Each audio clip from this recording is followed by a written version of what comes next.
O Yves se esforçou, mas acabou não tirando do primeiro lugar. Mas nós tivemos, então, no nosso primeiro lugar de março de 1973, como o melhor disco lançado naquele mês, The Dark Side of the Moon, do Pink Floyd, oitavo álbum da banda, foi lançado em 1º de março de 73 pela Harvest Records, um disco produzido pela banda. Eu já falei demais, já vou passar para os meus convidados, já que a gente entrou na lista. E assim, esse disco, ele ficou no meu primeiro lugar e no primeiro lugar do Parker. Também foi citado pelo Yves. Por pouco foi citado pelo Yves, mas aí quando ele falar, eu vou deixar que ele explique pra gente. Mas eu vou abrir passando a palavra para o Parker. Um dos motivos de eu ter chamado o Parker para esse episódio é a presença desse disco também. Então, acho justo que a gente comece com ele. E começo te perguntando, Parker, mas fica à vontade para me responder no tempo que tu quiser, porque esse disco ele não é só considerado um dos melhores, ou o melhor, ou um dos melhores desse mês, de 73, ou do ano de 73, mas ele é considerado por muita gente um dos melhores álbuns de todos os tempos. Quero saber se esse disco chega nesse nível na tua compreensão, no teu gosto musical, e o que tu tem a dizer pra gente, por que ele mereceu esse posto de primeiro lugar. A palavra está contigo, Marcelo Parker. Vamos lá, então. É difícil falar alguma coisa sobre esse disco que não tenha sido falado, né? Um disco muito discutido, ouvido, vendido, comprado. Mas, assim, esse programa ele sempre nos faz fazer retrospectivas e contextualizar, ranquear, né? E eu acho que esse é o meu disco preferido de rock. Claro que tem o Revolver, tem o Abbey Road, mas é que do primeiro ao último segundo ele é uma coisa assim tão una, e eu acho que isso é uma das virtudes dele, porque ele é uma obra fechada,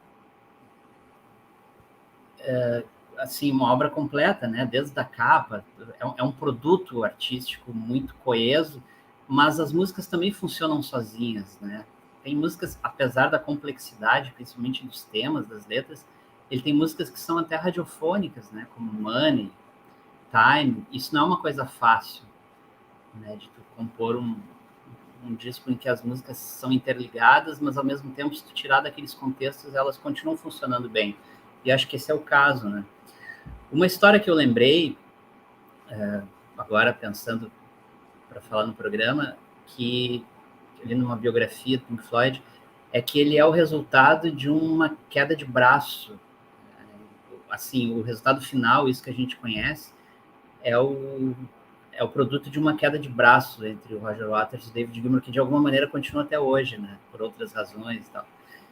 Porque o Roger Waters, nessa época, ele estava enlouquecido com aquele disco do Lennon, o primeiro, né? Eu acho que é o Plastic Ono Band, aquele que tem Mother, que a capa tem uma árvore, que tá ele e a Yoko, que é um disco muito cru, né? Assim, baixo, bateria, guitarra, muito simples, os arranjos, e que é muito... Ele se sustenta nas canções, que são ótimas mesmo. E é o que o Roger Waters queria aqui. Ele queria um disco simples, cru, diferente do que o Pink Floyd estava fazendo, né? Que vinha aumentando cada vez mais a complexidade, gravando com orquestras, enfim. E aqui ele queria uma coisa diferente. E o Gilmour não. O Gilmour queria um disco denso, com um instrumental muito trabalhado, com solos, com aquela marca de teclados, né, que é típica do Pink Floyd, que é o que acabou vencendo, né? E quando eu li, agora há pouco tempo, né, que o Roger Waters estava regravando esse disco, eu não sei se já tem alguma coisa acessível, se vocês já ouviram, eu não ouvi nada. O que me veio à cabeça foi essa história, não sei se ele não está tentando fazer isso, uma versão mais crua, para chamar mais atenção para a parte dele, né, que é a composição, para as letras, e menos para tudo aquilo que vem junto com esse disco, que é basicamente a guitarra e as ambientações de teclado e tal. Mas, enfim, eu acho que tem muito o que dizer, né? Ele é um disco muito, muito coeso. Eu acho que é uma... Nem sempre a música, eu acho que a gente pode dizer que, sei lá, pô, tal disco se trata realmente de uma obra de arte, né? Mas eu acho que aqui sim, pelo menos é a minha opinião, eu acho que é um disco importante para entender a música do século XX, né?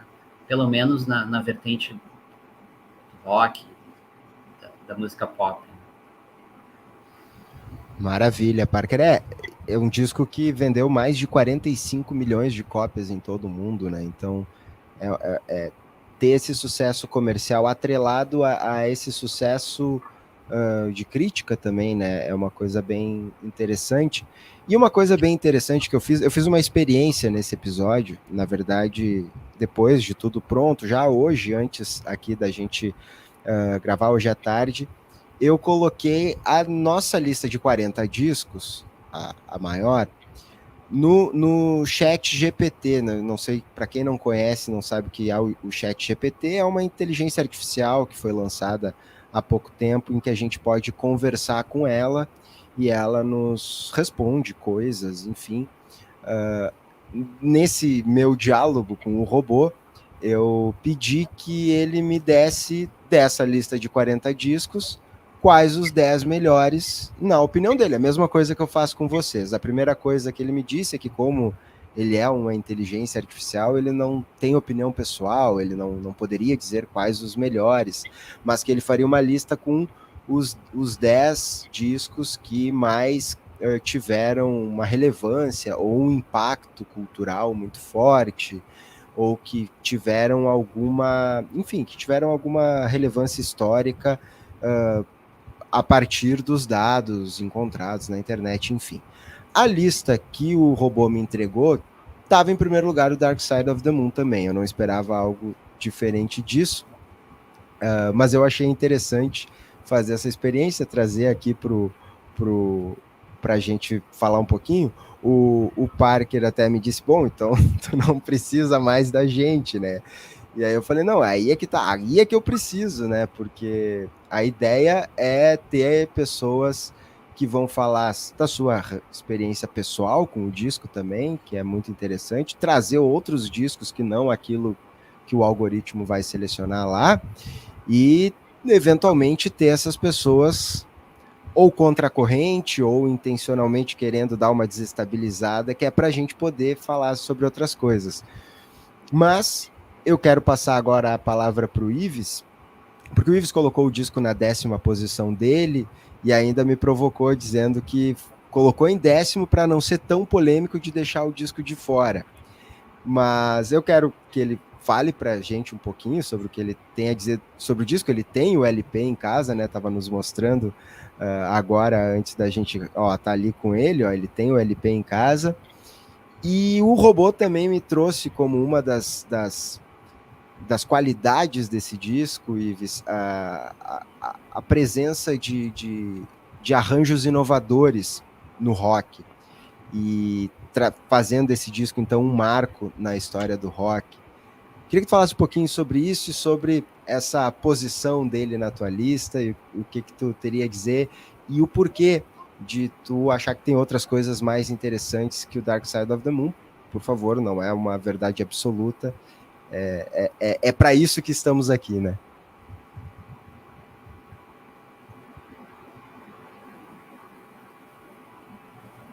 Opa, desculpa, eu tirei agora, tava no mudo, sim. Tirei. Então a gente está descobrindo que vem o The Dark Side of the Moon Naked, né? Mais ou menos isso, né? Na verdade, como Dark Side of the Moon é algo que todo mundo gosta, né? Eu só estava procurando um pouquinho de polêmica, na verdade, né? A capa, eu acho que é da Hipgnosis, né? Isso. Que fazia capa de todo mundo na época, na verdade, né? Os discos do Yes, tem muitas capas muito bonitas são deles, né?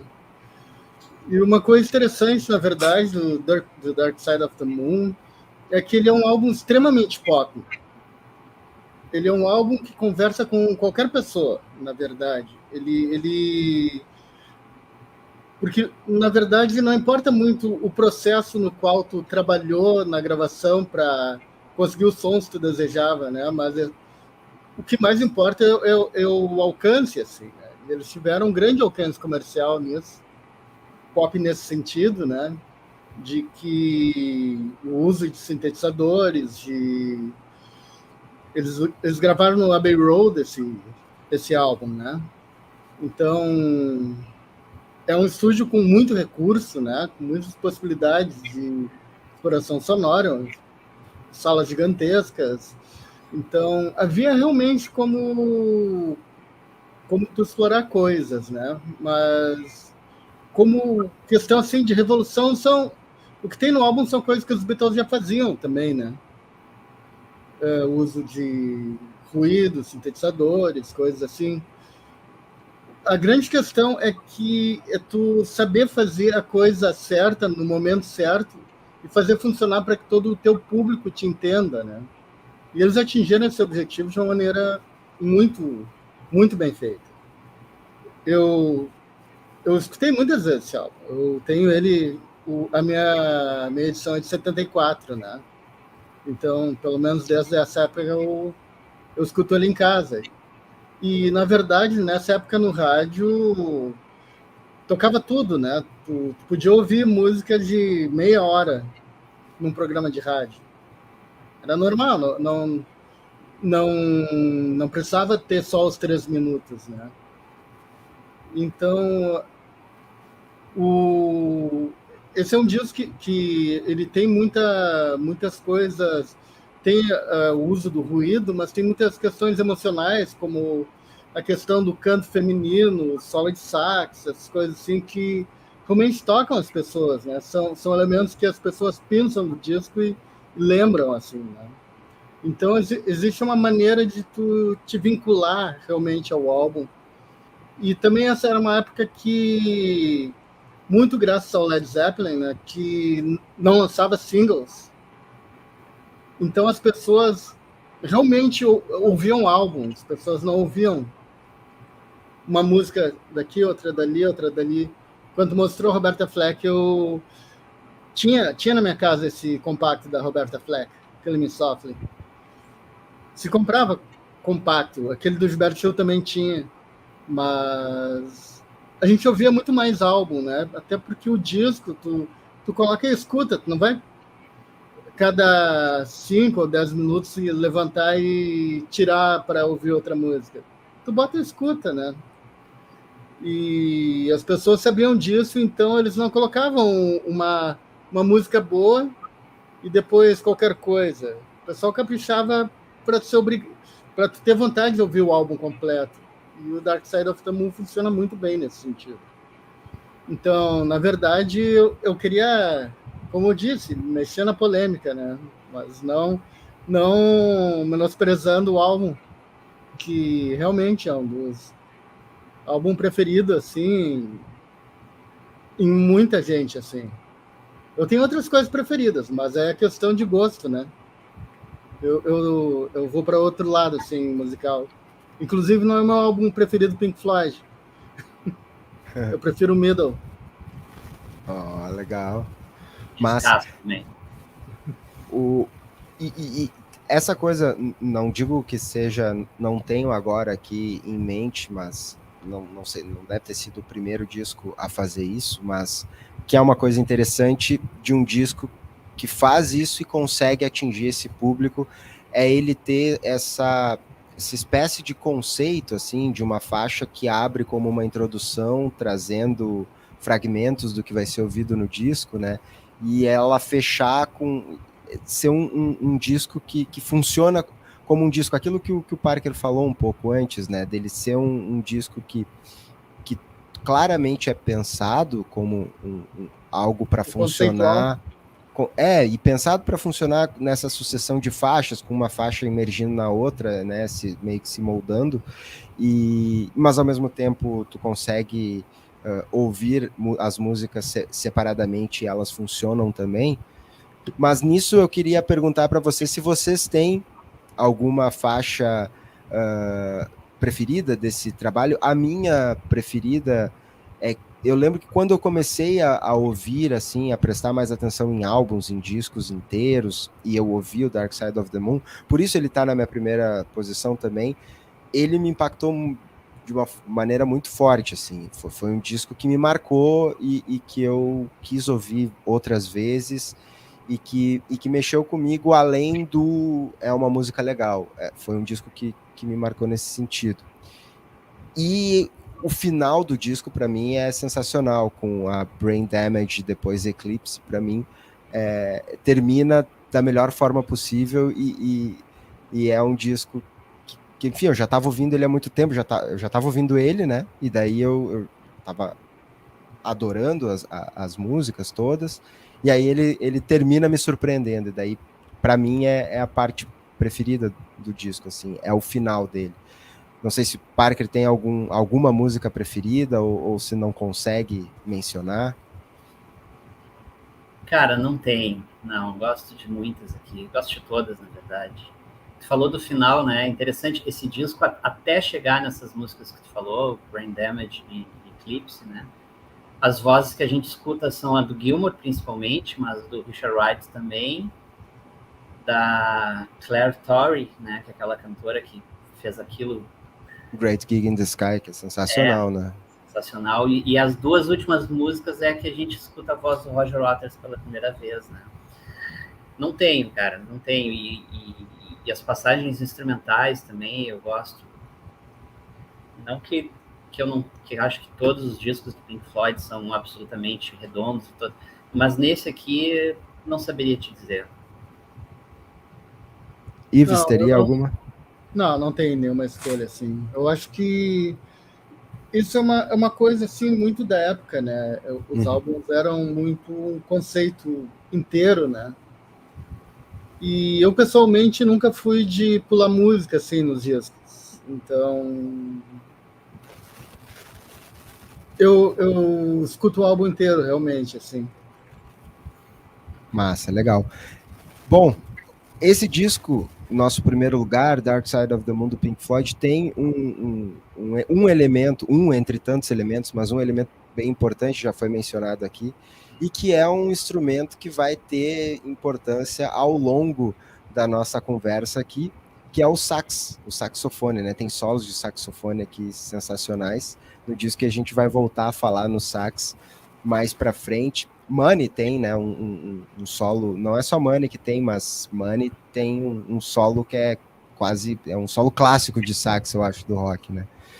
E, enfim, a gente vai dar sequência aqui e vamos voltar a falar do sax. Se quiserem voltar a falar do Dark Side of the Moon, o papo aqui é livre, mas a gente vai dar sequência à nossa lista e fechar o nosso pódio, nosso segundo e terceiro lugar.